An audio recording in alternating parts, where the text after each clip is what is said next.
Hey everyone, Two-Tone back with another Spiral deck tech and gameplay video. This time I'm revisiting an old strategy that I developed that I think has more legs than I gave it credit for in the past, especially in a post-Halka-Fibrax world. It revolves around DDD, Duo Dawn King Kali Yuga, summoned on your opponent's turn, courtesy of the Phantom Knight's Rank Up Magic launch, a combo you might be familiar with in Raid Raptor decks, though I'd argue Spiral is a much stronger going second deck and has better consistency and redundancy. To get it to work, all you need on the board is a dark, rank 7 Xyz monster with no materials. You then activate the rank up magic on your opponent's main phase. This will summon Kali Yuga, which negates all effects on the field for the rest of the turn as a lingering effect. Your opponent can't respond to its summoning with any effects too, which means cards like Forbid Droplets can't even respond to it to stop it. This usually locks your opponent out of the game completely, even if it does negate your own cards.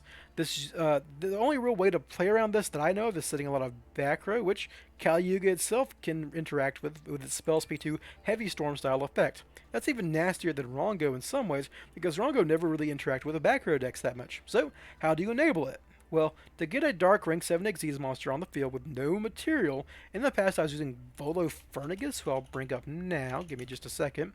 And I would use Volophernagus to activate and pop a card on the field and detach both its materials, thus being a dark rank 7 Xyz monster on the field with no materials. I've since swapped out Volophernagus for Odd Eyes Absolute Dragon. You can link off Odd Eyes Absolute Dragon, which will then summon another Odd Eyes from the extra deck. In this case, I'm using Odd Eyes Raging Dragon to be a dark, rank 7 Xyz monster, which would then have no materials. No fussing over which card to pop with Volophernagus. That said, you can still save one extra deck slot by including Volophernagus, and then you can put in whatever tech you want. Maybe you want to run an Underworld Goddess because you're running a lot of Dragonlink from Rinsis. Maybe you want a Nightmare Cerberus or a second Double Helix. All that's fine, you just cut the Odd Eyes, throw in back in Volophernagus. The combo that the reason the combo had a problem in the past was it couldn't consistently get to two level 7 monsters on the field unless you opened with Magician Souls or you opened up with your Spiral combo plus a Jackalope or Nessie in the hand extra. The deck could usually get there, but needed a guaranteed way to get a second level 7 for less linear versions of the combo. Thankfully, Kevin clued me into a little link tech card known as Puzzlomino, which, when a monster is summoned to a zone it points to, can change its level, which in this case will be changing anything we want to summon into a level 7 to overlay with Master Plan. A fun side effect of this is that you can summon Quick Fix to the zone with its own graveyard effect, and then overlay your Quick Fix and your Master Plan just like you would for your rank 1 Xyz for Quick Fix, and that'll stop Quick Fix from banishing itself while enabling your combo. I find that very funny. You might want to run a second Big Red because I do find myself triggering Quick Fix more than 3 times, and I was frequently summoning Quick Fix and not getting the extra card from it. I just wanted to get down to 40, which is why I cut a Tsuchinoku and I cut a Big Red from the usual versions you see of the list. As you can see, I'm also running Dangers in the Small World package. It's generally my most consistent variant of Spiral, and it'd be silly not to run Jackalopes and Nessies in a deck that needs rank 7s, because it gets you a rank 7 very easily with Nessie. I've also included Rusty Bardiche as the primary way to search the rank up magic. Previously, I was just using Curious and Nightmare Griffin to search and set the rank up magic so I could dodge having to throw in an extra Phantom Knight, but this gives you redundancy through cards like Infinite Impermanence or Effect Veiler hitting either your Bardiche or your Curious. If they negate one, you just go into the other, and if Curious accidentally mills the rank up magic, you just go into Nightmare Griffin, but generally you'll just use Curious to send Boots, banish Boots, add the rank up magic, and set it. Very few scenarios besides being hand-trapped into oblivion before you start link climbing can stop you from getting to the rank up magic thanks to this redundancy. Your opponent would have to double imperm you, and then you're just going to have to fall back on Appaloosa Sleeper, which happens. Speaking of which, let's talk about Silent Boots, the card I included to enable Rusty. Bardiche does need to send a monster to set your rank up magic, and Boots is my Phantom Knight of choice. Now, once you send Boots and set the rank up magic with Bardiche, Boots doesn't actually do anything anymore. You could include a Fog Blade as a way to get more value out of the interaction, but I find that's overkill. If you're resolving a Kali Yuga, you don't need an extra Fog Blade, and adding another Bricky Trap to the deck isn't helping me very much. The real reason Boots is in here and is the option I chose is that despite being the quote-unquote brick of the deck to enable the combo, it's not that bad to draw. You can draw or search for Boots and just discard it and then banish it to add your rank up magic to entirely skip Curious or Bardiche. Similarly, drawing the rank up magic also lets you skip Rusty and Curious, and when drawing your bricks like Boots and rank up magic isn't a bad thing to happen most of the time, that's a good sign for the deck. If you have to add a brick to enable a combo, make the least bricky one possible, and in that case it's Boots. Also, generally, if you can, skipping Rusty is a decent idea. We're currently in a Despia heavy metagame, and Super Polymerization, which is at 2 in basically every Despia list, does out this board if you've summoned Bardiche, because both Bardiche and Odd Eye's Raging Dragon are dark monsters which can go into their Mood Dragon, and you can't link off Rusty Bardiche, giving you that vulnerability. Skipping it gets rid of that vulnerability. Anyhow, that's enough chatting about the deck and the deck tech. Let's actually get to some gameplay and show off how it works. Alright, so here we are with the first game, and the reason I chose this game specifically is not just because I get to show you how I summon Caliuga. That's a little bit obvious, make the rank 7, make Rusty, you're good to go. What I'm going to show you is something I get asked a lot about in the comments and in Discord and whatnot. How do you run Dangers and Spiral? And this is maybe the best hand I've ever had to explain how and why you run particular dangers and what you do with them. So, the first thing you do when you have a hand like this is evaluate it. What can I do? Well, I can guarantee you this is full combo even through one interaction. So let's say I normal summon my Quick Fix and my opponent imperms it or ashes it. Well, Jackalope and Nessie both 100% guarantee 2 more dangers on the field. Jackalope, if it snipes or doesn't snipe, will put Jackalope or another danger on the field, and Nessie can search Tsuchinoko or will summon itself, which will guarantee another danger on the field. That'll be 3 monsters, and even a negated Quick Fix can go to Linkuriboh, 2 dangers, and you go into Curious. Curious can then send an assault mission to summon my Master Plan from hand, or if I discard Master Plan from the dangers, I can send a rescue mission and summon Master Plan from the graveyard, or summon Quick Fix from the graveyard, search Big Red Master Plan. Either way, this hand is full combo with the dangers, and this is one of the reasons you run dangers, because they set up full combos with Curious. Now, aside from that, what do you want to do? Well, when you have a handful of dangers and you're going to start activating them, the first thing you want to do is make sure you don't discard any cards you are 100% going to play. You want to keep cards in your hand because dangers are more likely to not snipe, which is usually better with more cards in hand, but it's more important for me, obviously, to try to resolve Quick Fix. So I'm going to normal summon Quick Fix and add Big Red. Now, you also want to plan for the best case scenario, not just the worst case scenario. The best case scenario is that my dangers discard Master Plan and I have this Big Red in rotation. So I will set the Big Red because I don't want to risk discarding it and start activating dangers. My opponent's going to throw a Maxi at me because we're in Master Duel and everyone opens Maxi, but this is exactly why you run Ash. Go ahead and negate the Maxi, and that will lower my danger chances, but I don't really care. Like I said, no matter what happens, I should have full combo here. So we'll go through this chain resolution, and Jackalope will discard Nessie. Now, what you would normally do in this situation is continue going through the play I was talking about, add a Tsuchinoko, try to get Tsuchinoko to discard Master Plan, if not, go into Curious. But I drew Drone, and this is important because you need to keep your options available. The Tsuchinoko play would still work, but I don't want to commit to Curious unless I have to, because my opponent's got 2 imperms in hand, even though they didn't negate Quick Fix. I don't want to risk losing the game to Imperm on Curious, Imperm on Rusty, and not be able to resolve Caliuga. So I see this hand and I reevaluate, okay, maybe I don't want to search Tsuchinoko because I have 2 spirals in hand. And if I could guarantee discard one of them, I could Big Red back the one I discard and go into Double Helix and full combo from there. Drone would obviously stack their deck, so Double Helix doesn't even need to set up at that point. And if I link off Master Plan, I can just search Super Agent, use Super Agent to look at the top of their deck, and resolve Helix from there. So no matter what, if I could discard one of these spirals, I will have full combo. So what I will do instead of searching Tsuchinoko, which is the guaranteed summon, is I will search Mothman. Mothman is unique amongst cards. I already mentioned how Jackalope, Tsuchinoko, and Nessie all guarantee a monster on field. Jackalope will summon itself or another danger if it discards itself. Tsuchinoko always summons to the field whether it snipes or not. And Nessie can search Jack and Tsuchinoko. So all 3 guarantee a danger on the field. Mothman is the only one that doesn't, and it's generally considered worse because of that, but it does guarantee that you discard a card. Now, that's not always good because your opponent also draws and discards a card, but if you really, really need a discard to 100% guarantee your combo, Mothman does 100% always discard a card. Because if it doesn't snipe itself, it will discard either Drone or Master Plan, and since those are my only options, that's what I want. If it does discard itself, I will choose to trigger its effect and discard Drone or Master Plan and get a full combo from there, and hey, draw a card while I'm at it. But you don't want Mothman to snipe because, drawing your opponent into more hand traps is bad, but it is a guaranteed combo without committing my Curious here. So that's why I search Mothman. So I activate Mothman and I discard Dread. Okay, well, Tsuchinoko would have done the same thing there, so who knows. And I draw a Nessie, which has already been discarded, so I can't get its effect if it snipes. Kind of sucks.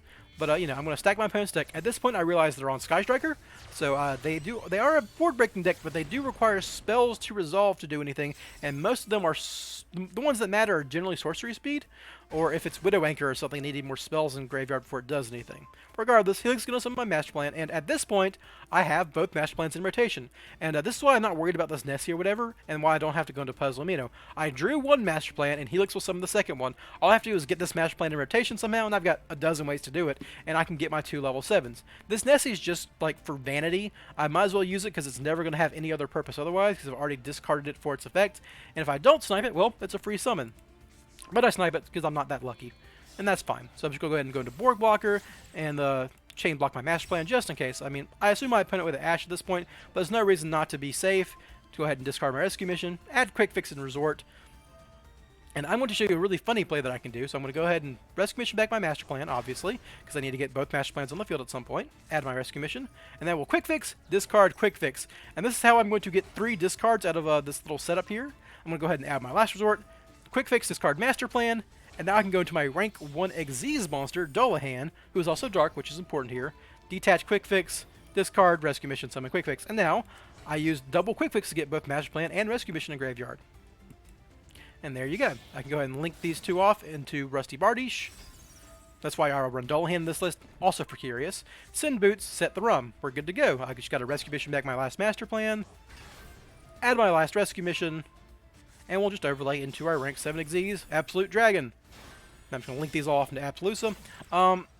There is an argument to say that I should have also included the Mothman to make a bigger Appaloosa, but I'm about to resolve a Kali Yuga, and I was just clearing up space at this point, and this Appaloosa is going to be negated. The reason I do run Appaloosa in this list, because 1, sometimes you can't get to Kali Yuga, your opponent hand traps you, and you have to fall back on the backup of Appaloosa. 2, it can clear up a bunch of zones for summoning monsters, because it can get up to 4 monsters in it, which is good. And 3, sometimes going second, you need Appaloosa to like stop your opponent's graveyard effects or whatever, or like an Avramax effect or something, and you need a monster negate, and she provides that. She's just a really good card no matter what version of Spiral you're playing. So even though she's not really synergistic with Kali Yuga negating every monster on the board, you still need her. You know, what if my opponent had Twin Twisters and they, you know, in standby phase pop my rank up magic? Well, I still got an Appaloosa and Sleeper to back up my board, and that's what you want to do. So we've done it. We've done our whole combo, and I did set this extra Rescue Mission. I'm going to activate this in draw phase because I'm about to summon Kali Yuga, which will negate my Rescue Mission, so I might as well do this before I Kali Yuga so I can get a free +1. And my opponent changed the Shark Cannon. That's fine. Get someone spell in the graveyard, I guess, but I don't really care about that. My opponent will use Afterburners, and there's an argument to say that I should have let this Afterburners resolve, I guess, but who knows. Oh, another thing I should mention. It is dangerous to play Sleeper in Kali Yuga. You still want to add it to your hand because it's still an OTK cool, and if it's a back row deck, you're going to need Sleeper for your turn 3 at the start. But Kali Yuga does negate Last Resort. So if your opponent's clever and they have a Forbidden Droplets, they can actually potentially out your board by chanting Forbidden Droplets to the rank up magic, negating Sleeper, and then normal summoning a 1500 attack monster and attacking over Sleeper. Sleepers will then trigger in the graveyard, and graveyard effects still trigger under Kali Yuga and destroy your entire board. And that sucks because you lose your resort, which is what you would want to be using to recover your hand and go for an OTK next turn. So there is an argument to not running Sleeper. I know my opponent's on Sky Striker, so it's much more likely they're going to set 4 cards and pass than they are to play Forbidden Droplets, normal summon Ray, and attack over my Sleeper. So I wanted my Sleeper on the field for turn 3 so I can use its effect without having to worry about something like a Torrential Tribute or a Widow Anchor stealing my Sleeper before I equip Last Resort. Though, I wouldn't have to worry about Widow Anchor with Spiral Resort, but you get my point, right? If my opponent's more likely to set a bunch of cards, it's good to play Sleeper even under Kali Yuga. And Sky Striker is more likely to set a bunch of, you know, like they could maybe have a Torrential Tribute for all I know. So I'm going to go ahead and use Kali Yuga and negate my opponent's Afterburners, and they get to attack over my negated Appaloosa. She's done her job. She doesn't matter anymore. And my opponent's going to go into a negated Hayate, which, whatever. They're going to try to steal my, they don't even have, yeah, they don't even have no spells in the graveyard, but they're going to try to use Widow Anchor on Kali Yuga, I guess, to negate it, but it's a lingering effect, and even if that worked, it doesn't matter because it's a lingering effect, but it's not going to work because it's going to negate all cards in the field, which includes Widow Anchor. So my opponent concedes because they're obviously just dead on board at this point. And that's game 1. Alright everyone, here we are with the second game, and this is going to be the game where I show off how to use Puzzle Amino and why you need it in your list, just to make the deck more consistent. This is a kind of a scuffed hand. You don't have a very easy way to combo, like, Magician Souls or something. You have to do a very scuffed combo, but it does get there thanks to a combination of Monster Reborn and a Danger and Spiral Resort for Quick Fix. So this is a guaranteed combo too, but this is exactly kind of why you run Dangers. It can turn very scuffed combos like this into full combo. Admittedly, if this was a Rare Arthal, it would be full combo, but Dangers are better in other situations, so we have to take what we can get. The reason this is a combo is because the Danger gives you an extra material to go into Borg Blocker while maintaining a Spiral name on the field. Also, if my Danger discards my Rescue Mission, if Nessie discards Rescue Mission here, I'll have an extra 7 for my rank 7. Because the problem with this combo is I'm going to use Helix to summon Master Plan, but that's only going to get me 1 level 7 into rotation. If I can preserve my Nessie, then I would have 2 level 7s. Unfortunately, I'm not going to be able to because I discard the Call by the Grave instead of the Rescue Mission. C'est la vie, that's what happens.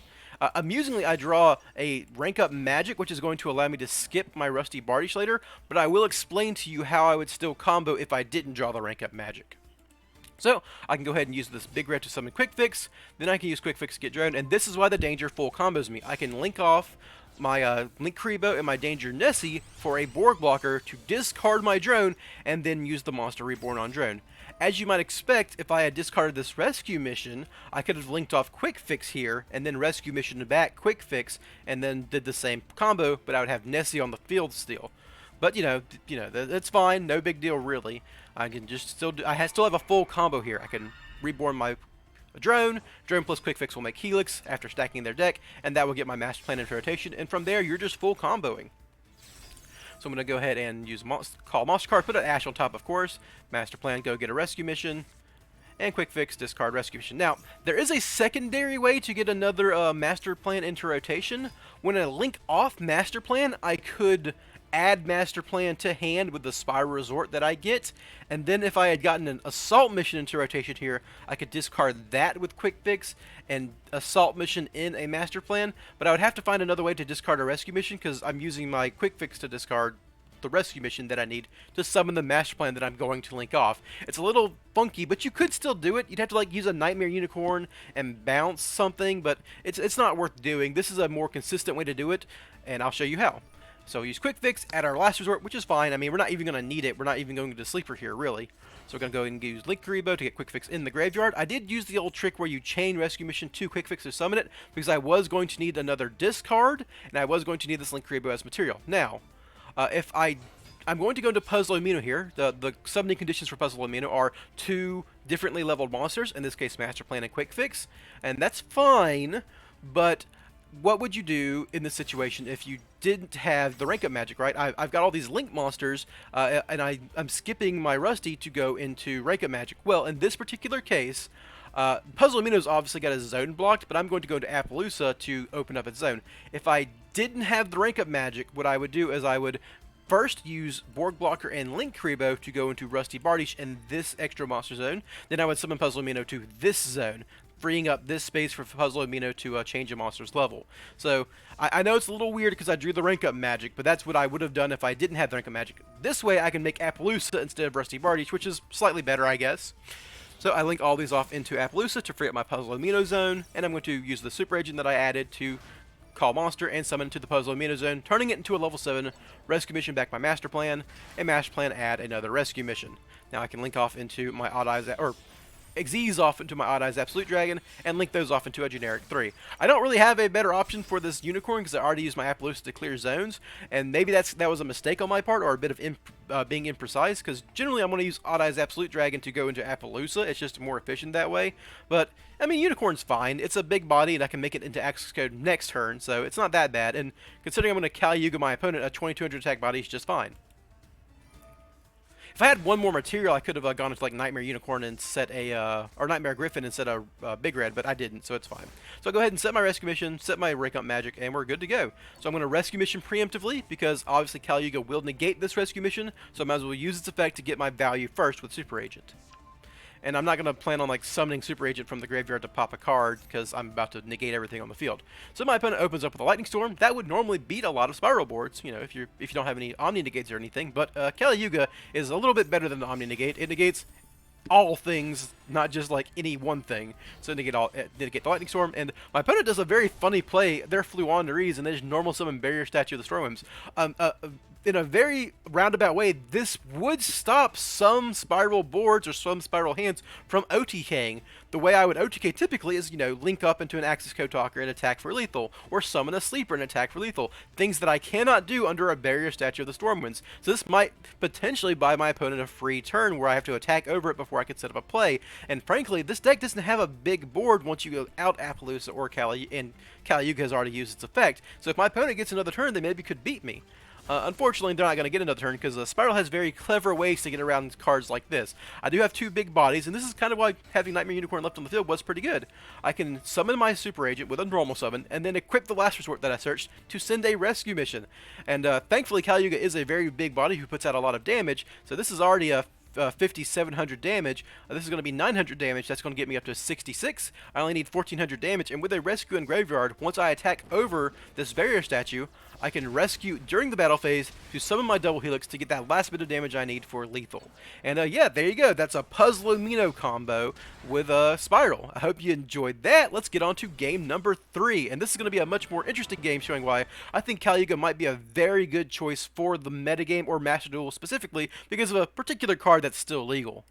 Okay, so here we are with the third and final game of this little exhibition, and this is a pretty amazing hand. I couldn't ask for much more, besides maybe a Call by the Grave. It's got Quick Fix, but it also has, you know, Quick Fix to bait hand traps, because I have redundancy, because I hard drew the Big Red and the Rescue Mission. So I can play through about 4 hand traps, as long as none of them are Nibiru, and even then I can play through Nibiru somewhat. As long as it's my opponent can have as many interactions as they want, because Quick Fix plus Souls plus Nessie is Curious for an extension, Big Red is an extension, Rescue Mission is an extension, and Quick Fix is going to force a hand trap, because why wouldn't Quick Fix force a hand trap? The card's busted, and that by itself is counts for 4 hand traps. And at that point, if my opponent hand traps me 4 times, they've got 2 cards in hand to beat me, and well, good luck. So I'm going to normal summon Quick Fix, and I'm going to deal with the most powerful card in the format. No, not Ash Blossom, obviously, but I am going to have to deal with a Maxi. And the problem with Spiral in most iterations of the deck is when your opponent resolves Maxi on Master Duel, you just have to pass. This is why I was kind of happy to develop the War Crime deck that was Rongo Miniad, because Rongo is something that you can make under Maxi, and then your opponent might still just lose to Rongo. I think Kali-Yuga is better for beating Maxi because you can get to Kali-Yuga much faster and much more efficiently than you can Rongo. You can also protect the monster that you really need on the field, the Dark Rank 7XEs, with a Appaloosa, so Nibiru doesn't quite beat you. So the idea here is, I have so much extension, I can play through a bunch of hand traps. Even though I'm probably going to draw my opponent 10 to 15 cards, depending on how I operate this, I am going to be able to get to Kali-Yuga most likely. So here we go. I'm going to Big Red my master plan. And this one I'm checking to see if my opponent has any prompts, you know, but nothing so far. Just go ahead and use Quick Fix, or not Quick Fix, Magician Souls to draw 2, and I draw a Small World. Now this is an interesting draw. I was just going to go into the Rank Up Magic the typical way. I was going to use Rusty Bardiche, send Boots, set Rank Up Magic. But when you draw Small World, what you can do is, because Boots is a dark monster and your deck is already a dark-based Small World package, you can just Small World away a dark monster, in this case Tsuchinoko, to add Boots to hand. This lets me skip Bardiche, which does 2 things. One, that's 2 to 3 less summons, special summons my opponent gets for Maxi, and 2, it's going to let me get the rank up magic without being susceptible to an imperm or an effect failure on the Rusty Bardiche or the Curious. I can just, my opponent's already used Dash, I can just banish the Boots and summon and add the rank up magic. As you can see, I did Blind Fire Double Helix here. The reason was, I didn't really need this Helix summon. As you can see, I even added the Quick Fix to hand instead of summoning it. Because I already had the rescue mission for my master plan, and she's going to give me my last rescue mission anyhow, I didn't really care. I wasn't caring about saving a rescue mission. Like, one rescue mission shouldn't be the difference between winning or losing in this case. And I was just going to add more spirals to my hand if I got lucky. I also revealed that my opponent is a Pendulum deck, which is very interesting. A Pendulum can summon a lot of monsters under Kali-Yuga, because Pendulum summoning is a game mechanic. You can't negate a Pendulum on the field. You can only negate the effects of Pendulum cards on the field. So I did reveal my opponent was a monster, a Pendulum deck, and I called monster, added Quick Fix, and instead of summoning it, I'm just going to keep the Quick Fix in hand for next turn. it's good to have resources. I go ahead and fire off the boots, you know, I could have done this at any time, but whatever. Get the rank up magic, I'm going to add Super Agent to my hand with Resort, I'm going to Rescue Mission back my Master Plan, and now as you can see I've got a full grip of Spiral cards, you know, I've got Drone, Agent, Quick Fix, Sleeper, Last Resort, and a Rescue Mission, all for recovery and all to OTK on turn 3, because that's what I really need to do. Kali Yuga might be able to stall my opponent for a turn, but if I can't OTK them, they're still going to have an absurd amount of card advantage and can almost certainly kill me on turn 4. So I set up my Appaloosa just in case, and I get my Raging Dragon on the field, and I've got Rank Up Magic to respond to their Purple Poison Magician. Amusingly, Purple Poison's effect when it gets destroyed to pop a card on the field is actually very relevant here because it triggers in the face-up extra deck, which means Kali Yuga doesn't actually stop it. So I don't want to use my Kali Yuga Heavy Storm effect to keep my opponent off scales. One, because my opponent's clearly going to have their scales in a 15-card hand, and two, I don't want them to get this Purple Poison Magician pop. It's also not even a once per turn, so they might have a second one. Then don't bother with that. Let them fill up their pin scales. They have a pin 5, and this is pretty typical for Pin Magician. Summon a bunch of 4s, and they found a way to out Kali Yuga. Normally, it's very, very hard to out Kali Yuga because it's 3,500 attack. It's very hard to get a 3,500 attack monster without resolving any effects on the field. You know, very few cards have higher attack. But because my opponent's a pin deck and they do run links, Underworld Goddess will out it. Thankfully, my opponent doesn't have much more they can do because they don't have any effects they can activate, and Underworld Goddess isn't good enough to OTK me, but it is good enough to put up an important interaction. Excuse me. Underworld Goddess does have the very relevant effect here to negate the activation of a special summon from the graveyard, and that's going to come back to haunt me. I should have maybe used that Helix to summon Master Plan instead, because a second rescue mission would let me play through that. Now, this rescue mission's dead. If I activate it here, my opponent can just Underworld Goddess me, so I have to play through the Underworld Goddess before I commit to my rescue mission. So I'm going to go ahead and activate my Resort. My opponent ashes on instinct, I guess, but this Resort literally only had a Master Plan to Ash Blossom. That said, if I was running Tough, this would have been a good Ash for my opponent because Resort would have obviously gotten me Tough here, and Tough plus Super Agent is going to pick apart their board. Especially if they don't know what's in my deck, right? I could have a second Double Helix. So my opponent activates Time Pendulum Graph, and I'm just going to chain the rescue mission out of brevity, I guess. I need this Helix in rotation, and I was hoping my opponent didn't stop me, and they didn't. This Helix is going to let me extend through and get to access code very easily. So I'll go ahead and commit to normal summoning Drone, special summoning Super Agent, and my opponent has a monster on top that I set with Drone. And I drew a 1-for-1 for turn, which is actually going to be very relevant here. So I'll go ahead and use Super Agent to force the Time Pendulum Graph and pop it. But that does let my opponent... Time Pendulum Graph is kind of dead there because it could only target Spiral Resort thanks to Spiral Resort's protection effect, but it does let them pop their Purple Poison Magician, which will let them pop my Super Agent. Fairly relevant here. My opponent's also going to trigger a Chronograph Sorcerer, but I don't care about these dumb bodies on the field. Thankfully, I did have the Quick Fix in hand, thanks to Double Helix, and I drew the 1-for-1, so in a way I was vindicated because it gave me the material I needed to use 1-for-1, and funnily enough, I do want to get another rescue mission into rotation here, so I'm going to 1-for-1 for Magician Souls. I've said in the past that 1-for-1 is only used to summon Quick Fix and rarely to summon Drone, but in these very odd, very rare situations on like turn 3 where you draw 1-for-1 on your turn 3 and you've already gone through your Drone, you've already gone through both of your Quick Fixes, well, summoning Magician Souls is better than not summoning it, and I can draw a card off this spare rescue mission I have lying around while getting rescue mission in the graveyard. So, you know, I have said 1-for-1s for Quick Fix and Drone, but sometimes it's right to summon a Magician Souls. Thankfully, I draw a Danger, which is great here. Dangers are very good with the Nightmares, and I can use their own Underworld Goddess to co-link my Nightmare Phoenix to keep cards in my hand while outing their board. So I'm just going to go ahead and discard Tsuchinoko, pop their back row, and hey, it's a Call by the Grave. That's kind of what I was expecting. If they had had an Impermanence, maybe that would have been another play, but they probably would have used it on my turn if they had drawn Impermanence. So I'm going to go ahead and use Nightmare Phoenix, and pop their card and draw a card, and I'm going to get my Tsuchinoko effect. And it wasn't that unusual to draw Tsuchinoko off of the card draw there, because I've gotten most of the spirals out of my deck, so my most likely draw there was a Danger. Tsuchinoko will trigger, and my opponent will have to kind of commit to Underworld Goddess here, because if they don't, Tsuchinoko plus Nightmare Phoenix necessarily represents Nightmare Unicorn, which could go ahead and spin the Underworld Goddess anyhow, so they might as well get its effect off before the card is answered. That said, my opponent's pretty much screwed because I have Rescue Mission. So I Rescue Mission back my Super Agent, bring back my Quick Fix with Small World, and summon Double Helix, which is why I put Double Helix back in the deck. I figured this was going to happen. So So I know the top card thanks to Drone. I summon my Master Plan. Even though she's been negated by Call by the Grave, it's just get it out of the deck, why not?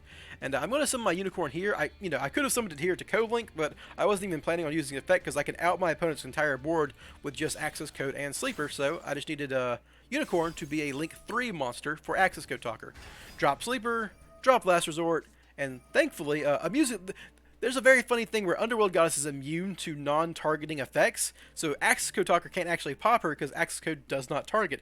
Thankfully, Sleeper does target, and that lets me pop my opponent's Underworld Goddess.